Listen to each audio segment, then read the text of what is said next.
Our South by Southwest sofa sessions are brought to you by Easy Visibility. Now entrepreneurs and voices everywhere can be heard, be seen with ease. Be sure to support small business with some jewelry or a rainbow cat hoodie from our merch shop at imperfectfifth.com/merch. My name is Ryan Cassata. I'm a singer-songwriter. I'm 26 years old. I'm based in Los Angeles. And I got into music when I was about 6 years old. I started playing guitar. My brother was playing guitar and sort of playing guitar, and basically just was like sitting in the corner, and I just realized, like, oh, I really want to play that. So that's how I got into music. I begged my parents for lessons. My mom got me lessons after a few months of being persistent, and yeah, the rest is history. A few fun facts about myself. I have a dog named Jeffrey that sings. Oh. Like, yeah, he collaborates with me a lot in my house. That's pretty funny. And me, I'm really into baseball. That's one of my passions in life. I like to watch baseball a lot and go to games. So we did get to see you in action during your Instagram takeover this week, which was so much fun. I actually got more feedback on yours so far than anyone else's we've ever done. So thanks for spending time with our audience. Have you found that this time of social distancing has inspired you more, or have you thought maybe it's a little bit more distracting than you'd like it to be for your art? I've written a few songs during it.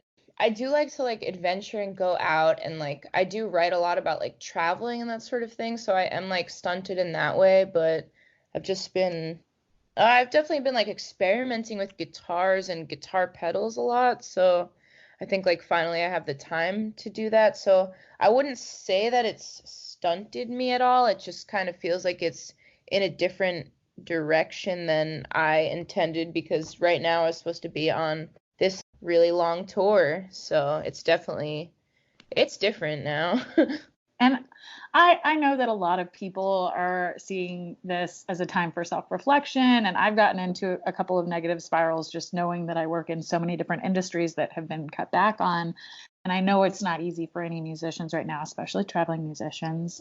So I just wanted to know what's keeping your head above water right now? Like, what's really making you feel good about this time that we happen to have to go through together?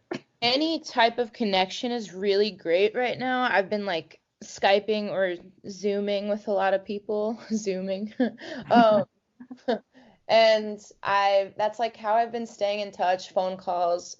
I just did a live stream concert yesterday, and that was like really uplifting, and I got to like interact with a lot of people that listen to my music and new people, and I think that like lifted my spirits as well as like other people's spirits. Like I didn't expect it to have such a like an impact on me personally, but it definitely did. Getting to read people's comments and see that they're like still excited for new music to drop, that was really a highlight of my week.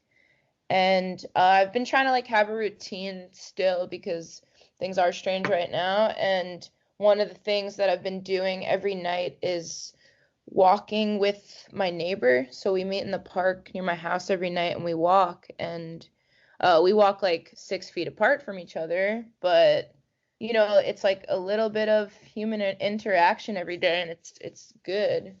Has there been any music, maybe perhaps not your own, but other people's that you've been listening to as well to help you out? Yeah, I've been trying to listen to a lot of indie artists right now, because I think a lot of people like lost their tours and lost their shows and are struggling. So I created a Spotify playlist specifically for indie artists. It only has indie artists on it, and I've been listening to that a lot to try to help get everyone's streams up a little bit. It's called Support Indie Artists During Quarantine, All Genres. But it's I think right now like listening to indie artists is like more important than ever. It's always been important, but it's really important right now. I do have one. I mean, you could take it silly, you could be serious with it. It's gone both ways. But while everyone else is pillaging paper products at different stores, what's one item that you would get that you would purchase the store out of if you had the chance to? I don't know. Like if this was the last thing we're ever gonna buy. Like we can Hmm. never buy stuff again. Basically, like everybody else is acting. Yeah, I know, it's pretty strange. Maybe Reese's peanut butter cups. What's your favorite type of Reese's? No, I really like the thin Reese's. I think those are so good. So, what do you want to tell our audience about your album that's dropping, where they can hear it, and maybe a little bit of inspiration behind it? Sure. My album is coming out on March 27th of this year, and it's called The Witches Made Me Do It, and I wrote it with my partner Jenny, and it's basically like about queer love and an intersection of a lot of different things. It's about like falling in love while there's like so much chaos happening in the world politically and environmentally. And we wrote it like during the California wildfires last year, so it's pretty interesting how it's going to still be like relatable but in a different way this year because of this virus. Yeah. There is a song on the album that it's called Never Lied, and one of the lyrics are, I guess we're staying in tonight. And like I can't believe how it's going to be so relatable right now. So I'm really excited that it's coming out. I really want to tour with it, and hopefully I'll still be able to a little bit this year at some point. But I'm going to be doing more Instagram live shows and playing like different renditions of the songs to keep things interesting and just to, keep engaging with people and give people music, because I think music is like the biggest healing thing in my life, and I want to share that with as many people as I possibly can. Thank you so much. What you're doing is amazing. Everything that I've heard and seen has been great, and I can't wait for this album release, and I hope everybody checks it out. Yeah, me too. Thank you.